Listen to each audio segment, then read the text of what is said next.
Do we want our children taught in huge classes of up to 80 pupils?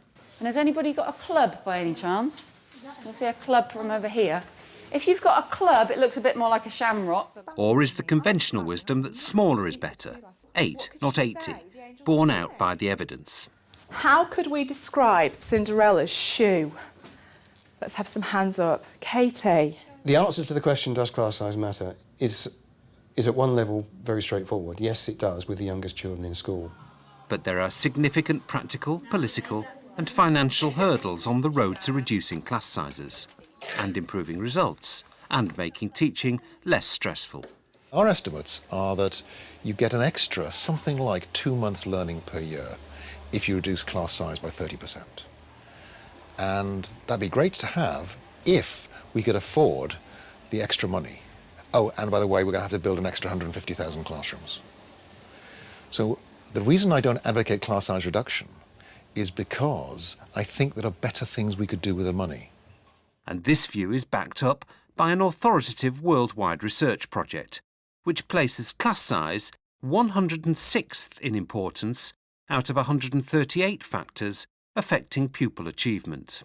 And with enormous pressure on public spending, firm policy commitments to reduce class sizes are likely to be less visible on the political radar. So where is the debate headed? How do teachers feel about a subject so emotive that in the past it's led unions to the brink of strikes? And is it time to think radically? It cannot be that the answer is always 30 children. We can be more flexible than that. There are some things where each teacher is doing their star turn, if you like, where they could easily do that with 120 children, but then have follow-ups with 10 children. But according to another internationally respected expert in the field, the research does seem to support the conventional wisdom that smaller classes are effective in one area. A very clear result was that the children in the smaller classes made better progress than the children in the larger classes, particularly in the first 2 years of school, so in the reception year and year 1. And it was a particularly marked result for the children who were initially lower retaining children in literacy. After that, at the end of what we, Key Stage 1, at the end of the infant stage, the results were not so straightforward and they didn't really show up thereafter. And that is very much in line with other research, particularly there's a big study in America, and they have a similar kind of result, really, which is that the biggest effects are in the early years. So, if class size matters, it matters most in primary schools, according to the theorists. Do teachers agree? We asked 2 primary teachers to take part in an experiment. St John's Mosley Common Primary School in Manchester has classes of varying sizes. Year 3 teacher Andrea Heaton has a class of 18, whilst her colleague Year 5-6 teacher Joanna Walker teaches 28 pupils. We asked them to swap classes for one lesson and compare notes. I've taught class sizes below 20 for the last 2-3 years, so obviously going into a larger class I'll have to see, the difference and see whether I can get round to them all. I'm not going to ask the children to move around as much. I'm going to have them sort of sat in their places and teach from the front more than carpet work and individual group work. Because of the nature of the setup of the classroom, I think it will be hard to do group work, purely again for the space and the layout of the classroom. I haven't taught a class as small as Miss Heaton's for about 15 years now, so it will be quite interesting for me to see now what it's like to teach in a small class situation. Knowing that I had so much more space in the room, one of the activities that I'm going to do with the children is for the children physically to make themselves into a long number line. Now, I couldn't possibly do that in here. Enjoy. Enjoy yourself, Miss Heaton. Ah, bonjour. When I say go, I want you to order your numbers. Make yourselves into a long number line. Good morning, Year 5 and 6. Good morning, Miss Teacher. So, first activity I want you to do is, can you write 3 things on your whiteboard that you know about a biography? Hello. Oh, How was that? That was great. Very, very different than being in my class. In what way? So I purposely planned a get up and go activity because the children do like to get up and go and be actively involved. Oh, who's got the smallest number? Smallest number has to be down here. And it was very easy for me to pick up straight away on children that were confused, or children that had done it wrong, or children that were in the wrong place on the number line. That was what I'd planned for them to be able to make themselves into a number line. There's not a chance of me being able to do it with 28 children in my class because there just isn't the room. OK, those of you who were writing the CV for Charlotte Bronte, how did we find it? It's getting round the children. One child at one end put the hand up, and it was with you in a minute, I'll get back to you in a moment, and you physically, manoeuvring between the tables and chairs, chair legs, table. That's right. Check your spelling of Bronte. Check your spelling, especially when you're copying from information. Because I found it was absolutely brilliant being able to give such quick feedback to children, because I was able to get round them quickly because there were 10 less of them. So I was able to give children that needed support the support quickly, and I was able to give feedback to other children and just basically know exactly what everybody was doing and where they were up to and the problems that they were having, and mark as I went along, because I normally have 28 books to mark. I now have a big pile of marking to do, an extra 10 books. Thank you very much. Yeah, heavy, Jamila. Lots of books then. Our small-scale experiment seems to fit the accepted view. Teachers generally prefer smaller class sizes. And the head teacher of this primary school continues to prioritise this ambition. They would hate to lose the fact that the class sizes are small, just to be big for the sake of being big. Financially, it'd be great. For me, it'd make my life so much easier. But it's for the children. So it's not about making my job easier, but it's about what's best for the children. And the staff are quite passionate about the fact that the children get the most from a small class. Too small, I'd say below 15, and the dynamics don't work as well. But about 20, 22, which is our standard numbers, then that tends to work very well. This primary has smaller class sizes than most. In the UK, we have the biggest primary class sizes of almost any developed country, an average of 26 pupils. There's a cap of 30 pupils per class in Key Stage 1. But what's the perfect number? Particularly in the States, there has been a strong view that below 20 in a class is important. Unfortunately, that's got a lot to do with the research that's been done in the States, where they've compared class sizes of about 17 with class sizes of about 23, 24, 25. So the midpoint between those is conveniently 20. Our research suggests that reductions in class sizes can have beneficial effects, and there's not an obvious point when it sort of knocks in or knocks out. If the academic research on the optimum number of pupils in a class is inconclusive, the same cannot be said for how teachers feel. They are unambiguous, not about any magic perfect number, but about the simple contention that smaller is better. In 2009, we carried out a survey of over 1,000 ATL members to find out what they thought about class sizes.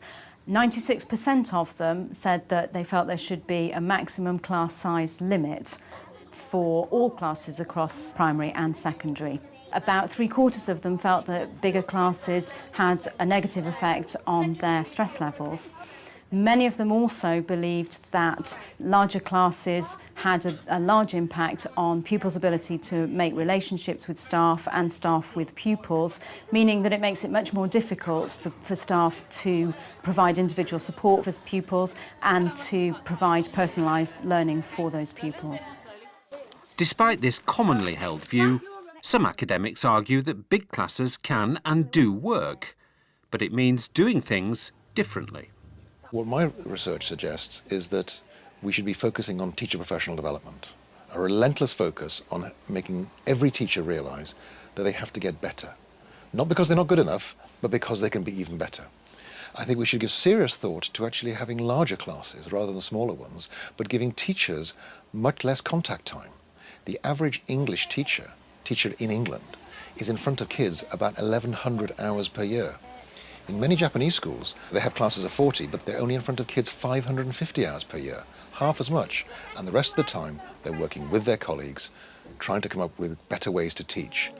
No one is saying that you can't have really good teaching in large groups and large classes. If we've learned one thing from research on class size is, it's encouraging the adaptability of teachers to the context. And for too long, really, we've not thought about the importance of these contextual factors. We rather assumed it's just about teaching and it's just about learning. But, we do respond to the context we're in. So if in schools we're thinking very intelligently about how to use different sizes of classes for particular teaching purposes, that's fine. And experimenting with class sizes to make the best use of the best teachers was exactly what the management of Sydney Smith School in Hull began to do in 2007. The school, in a socially deprived area, was in special measures. The teaching of English and maths were identified as areas of great concern. The solution was radical. Walls were demolished, and 2 classrooms, each designed for 30 students, became one, holding 60. You've got a slip of paper on your desk, white paper. It's got a set of axes like they are on the board.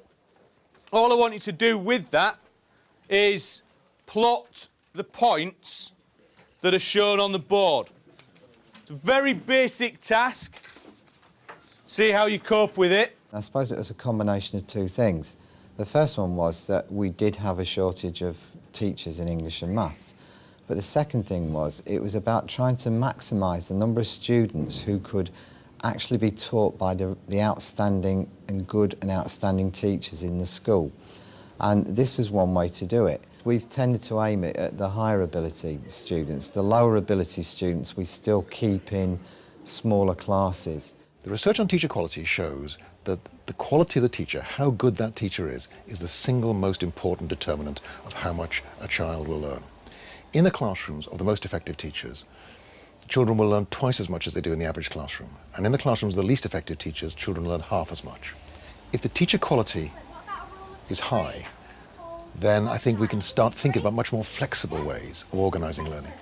That's exactly the approach taken at this school. English teacher Emma Bibby has been rated as outstanding by Ofsted. What I would now like you to do, please, is read their paragraph, and I would like you to tick or cross next to each of the assessment criteria as to whether or not they've included those features in their paragraph. If they have, tick it. If they haven't, cross it. All right? In terms of teaching the double classes, it's been great for me because you get into a habit of teaching the same lessons in the same way.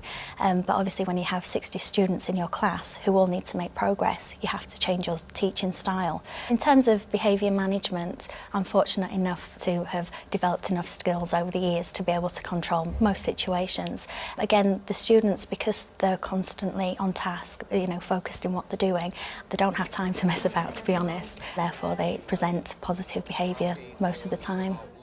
You can see already how well you've done. All right, look at how many people are now getting a B, and you've still got 2 years before you finish your chances of sitting your exam.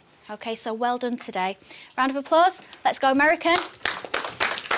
Excellent. You're measuring height and arm spans at the back there. Heights are in the middle. Once you've done your measurements, stuck them on there, you can sit back down and carry on. It's challenging because you've obviously got a lot of kids to work with, and you've got to make sure that they can access the work at all levels. But at the end of the day, it's also rewarding because to see what they come out with at the end of it is absolutely superb. We've got some kids in here who have already got a grade C in the GCSE that were targeted less than that. 6'3". Don't mess with that. Look, watch the air, people. 182. 182? Yeah. So you are just under 6 foot? Critics will say that the brightest pupils being taught by the best teachers is almost bound to improve results. But the senior management team at Sydney Smith point out that the school is now out of special measures and the results continue to improve. The head teacher sees no reason why the double class experiment should not be extended to subjects other than maths and English. The impact so far has been very good. Initially, We had a number of concerns from some parents who were worried about students being lost in the big group, but the evidence is showing that they're actually getting more attention because, as well as the outstanding teacher, we've managed to get 2 or 3 support staff in as well, and so it means the adult-student ratio is actually better than if it was in a normal classroom. Also, the results are showing that there's been big improvements, and in both maths and in English, that the students that have been taught by the good or outstanding teachers, they've shown better progress. To my mind, there's no reason why you couldn't do it in any of the academic subjects such as history, geography, all those sorts of subjects. Anything practical based, design technology, science, it would be more difficult, I would think, but I see no reason why other subjects shouldn't be part of having larger class sizes.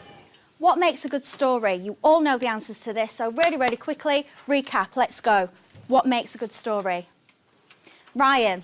Lots of adjectives. Lots of adjectives, brilliant. Kellyanne? Make it your own. Make it your own, OK, so make it original. Luke? Plan it. Plan it, absolutely. If you don't plan it, you don't get structure. At Sydney Smith, they took a low-tech approach to increasing class sizes by simply knocking down walls. At the new academies, huge classrooms are designed into the buildings.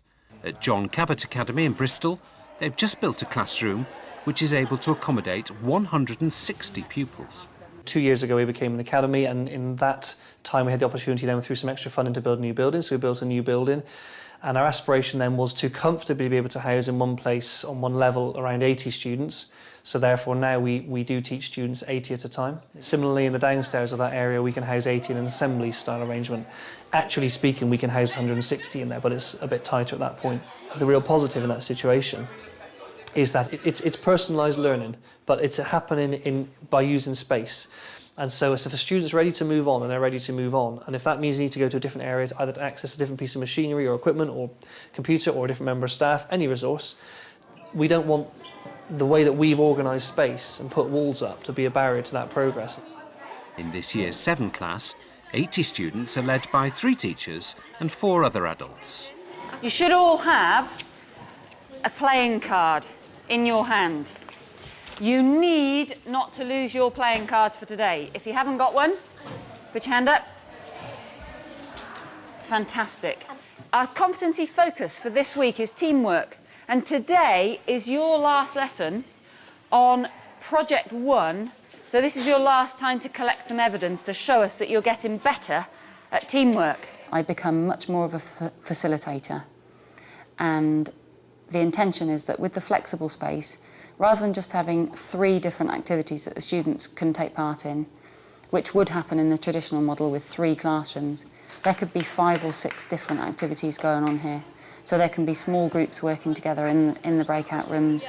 There could be a large group having a seminar with a member of staff, maybe about one aspect of Bristol. There could be a small group working with a teacher, recording a radio programme, but that teacher's then got oversight of another 20 students who are working independently on the computers.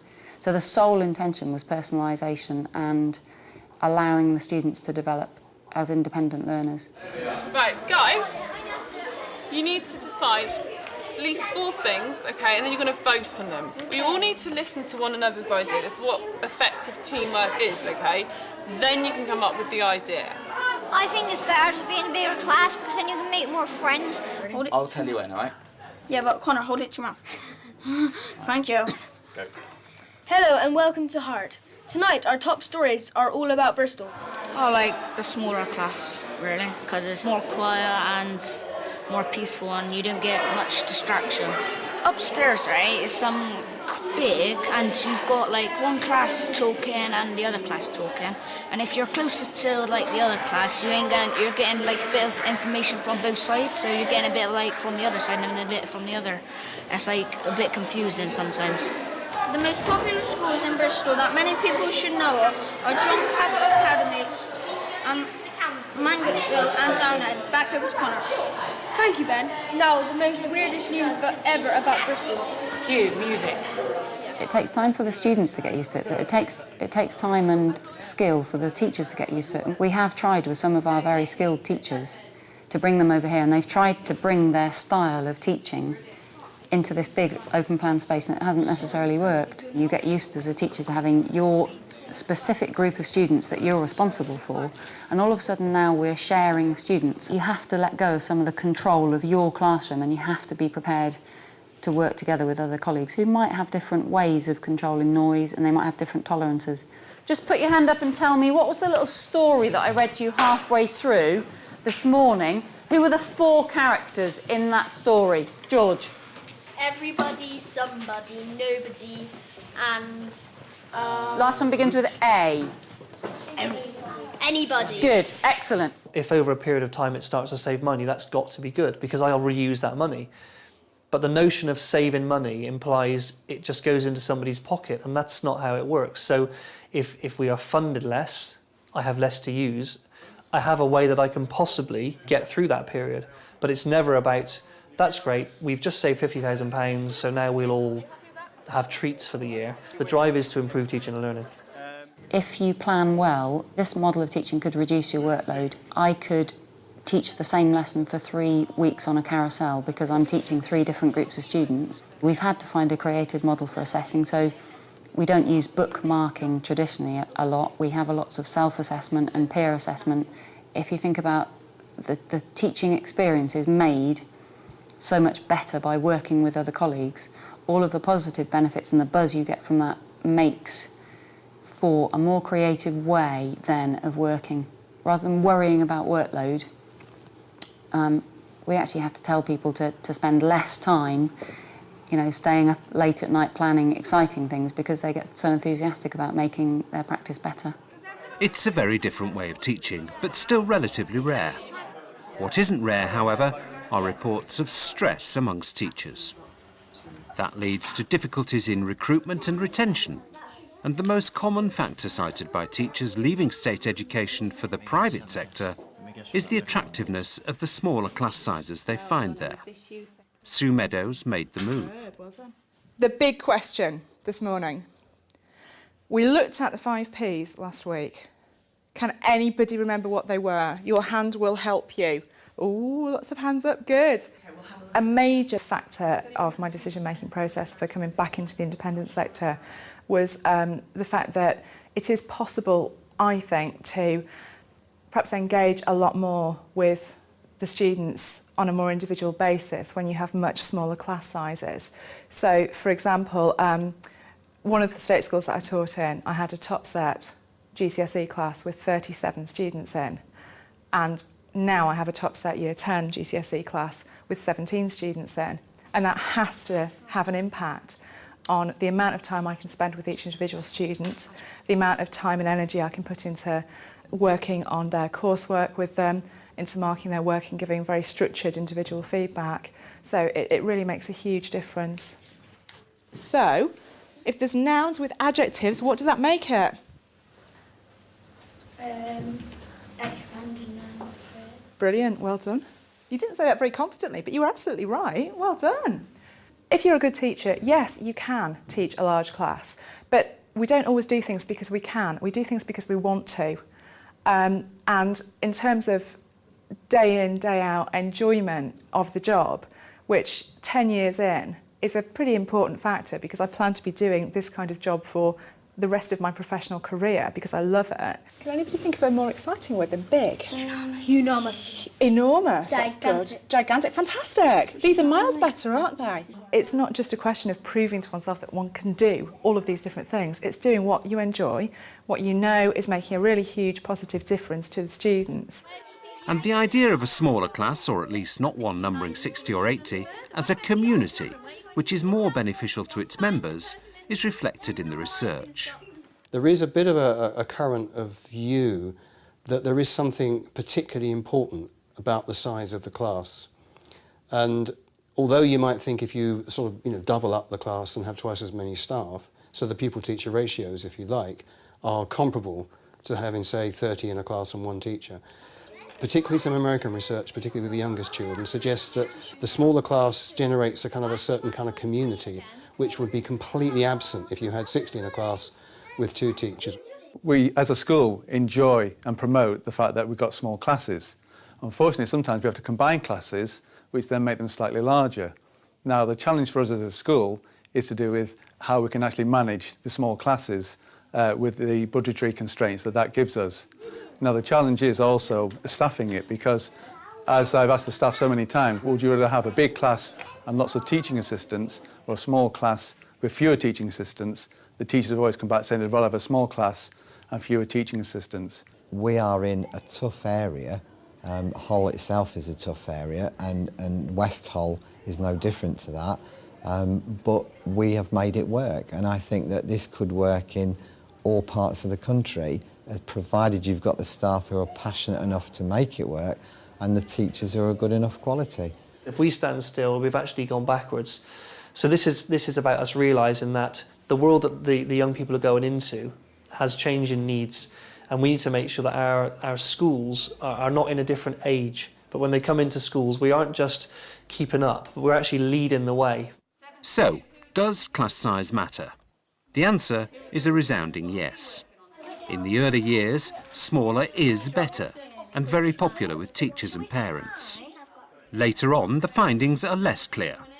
But the bigger question is perhaps how manipulating class sizes and teaching groups can lead to improvement in our schools. So the important question is not, does class size matter? The question is it the smartest thing we could do with the money and our attention? And the answer is overwhelmingly no. There are better things we can do with the money than reduce class size, and it's time we started trying to do them. I mean, my view about class size reduction is that it can be a very valuable tool as long as we also engage in, you know, what are the best ways of teaching in different sizes of classes for different kind of purposes, for different subjects. If we just, as it were, reduce class sizes across the board and expect good things to follow, it ain't going to happen.